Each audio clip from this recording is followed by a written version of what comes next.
இயேசு கிறிஸ்துவின் இனிய நாமத்தில் உங்களை மனதார வாழ்த்துகிறேன். கர்த்தர் உங்களை ஆசீர்வதித்து பாதுகாத்து நடத்துவாராக. 1 கொரிந்தியர் 1 30-31 வசனங்கள். அந்தபடி நீங்கள் அவராலே கிறிஸ்து இயேசுவுக்கு உட்பட்டிருக்கிறீர்கள்.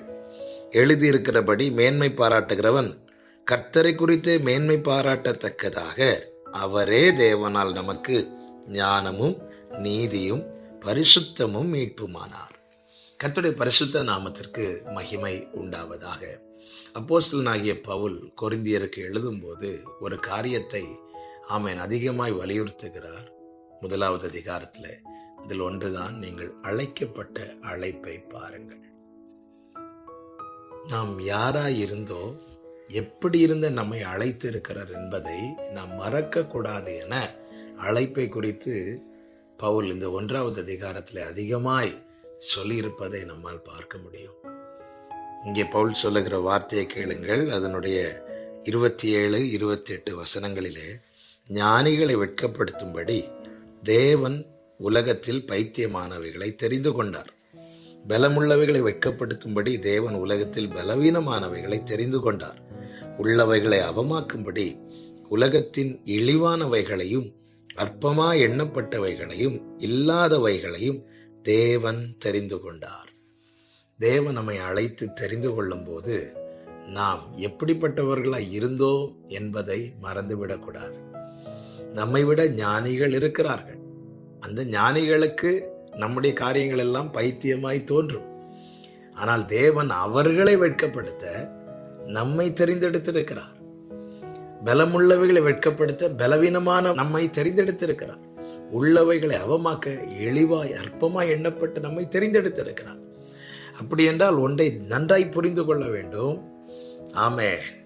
மற்றவர்கள் பார்வையிலே நாம் பைத்தியம், நாம் பலவீனர், நாம் இழிவானவர்கள், அற்பமாய் எண்ணப்பட்டவர்கள்.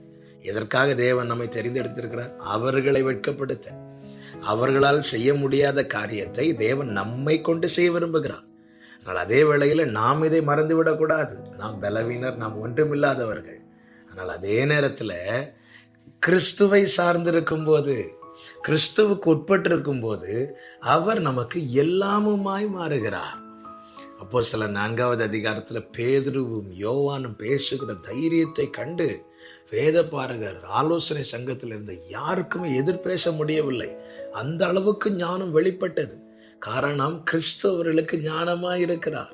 தேவ பிள்ளைகளை நம்மை தேவன் தெரிந்தெடுத்து உலகத்துக்கு முன்பாக நிறுத்தி வெட்கப்படுத்துவதற்கல்ல, மாறாக நம்மை யார் யார் பரியாசம் பண்ணினார்களோ, அற்பமாய் எண்ணினார்களோ, அவர்கள் வெட்கப்படும்படி நம்மை பயன்படுத்துவதற்கு தான் தேவன் தெரிந்தெடுத்திருக்கிறார். ஆனால் ஒன்றை நாம் புரிந்து கொள்ள வேண்டும், நம் சுயத்தாலோ நம்முடைய திராணியாலோ ஒன்று முடியாது. நாம் கிறிஸ்துவுக்கு உட்பட்டு இருக்கும்போது அவரே நமக்கு ஞானமும் மீட்பும் நீதியும் பரிசுத்தமுமாய் இருக்கிறார் என்று வேதம் சொல்லுகிறது. இயேசு இல்லைன்னா நாம இல்லை, நமக்கு ஒண்ணுமே இல்லை. அழைக்கப்பட்ட, தெரிந்தெடுக்கப்பட்ட இந்த நாளிலே என்னை கேட்டுக்கொண்டிருக்கிற ஒவ்வொருவருக்குள்ளும் இந்த உணர்வு உண்டாவதாக. எனவே நம்மில் ஏதாவது ஒன்று வெளிப்படுமானால், ஏதாவது ஒரு நன்மை, ஏதாவது ஒரு நற்கிரியை 4 பேர் பார்த்து மெச்சிக்கொள்ளும்படியான ஏதாவது ஒரு நன்மையான காரியம் வெளிப்படும் போது அந்த கிரெடிட்டை நாம எக்காரணம் கொண்டு எடுத்து விடவே கூடாது. மேன்மை பாராட்டுகிறவன் கர்த்தரை குறித்தே மேன்மை பாராட்ட கடவன். நாம ஒண்ணுமே இல்லைங்க. இயேசு சீஷர்கள்ட்ட சொன்னார், என்னை இல்லாமல் உங்களால் ஒன்றுமே செய்ய முடியாது என்று.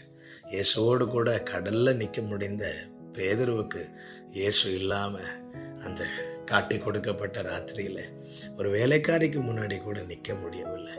இப்படிதான் நாமளும் இயேசுவோடு கூட நிற்க முடியும். இயேசு நம்மை பலப்படுத்தி என்ன வேணாலும் நம்மை கொண்டு செய்ய வைக்க அவரால் முடியும். பவுல் சொல்லுகிறார், என்னை பலப்படுத்துகிற கிறிஸ்துவினால எல்லாவற்றையும் செய்ய எனக்கு பலன் உண்டு. அப்ப எனக்கு யார் தேவை? இயேசு தேவை. என் எல்லாவற்றுக்கும் எனக்கு இயேசு தேவை. இயேசுதான் எனக்கு எல்லாம். இந்த உணர்வோடு இயேசுவை சார்ந்து இயேசுக்கு உட்பட்டு நன்றியுள்ளவர்களாய் காணப்படுவோம். கர்த்தர் உங்களோடு இருந்து உங்களை சிறந்திருக்கப்படுவாராக. நீதியும் ஞானமுமானவரே. இயேசுவே நீரே ஆதரவே, நீதியும் ஞானமுமானவரே. இயேசுவே நீரே ஆதரவே, அற்பமான என் ஆரம்பத்தை, அற்பமான என் ஆரம்பத்தை அசட்டை பண்ணாதவரே. அன்பால் எல்லாம் தந்தீரே, தயவால் பெற்றே தகப்பனே நன்றி. தயவால் பெற்றே தகப்பனே நன்றி. செபிக்கலாமா? எங்கள் நல்ல தகப்பனே, எங்களுக்கு எல்லாமே நீங்க தான்ப்பா. எங்க எல்லாவற்றுக்கும் எல்லாமா இருக்கிறது நீங்க தான். யாருக்கும் வேண்டாத எங்களை தெரிந்தெடுத்தீர். நீங்க இல்லாம நாங்க இல்லை, எங்களுக்கு ஒண்ணுமே இல்லை. இது உண்மை. இந்த உணர்வுள்ள இருதயம் எங்களுக்கு தந்து நன்றி உள்ளவர்களாய் வாழ வைப்பீரா.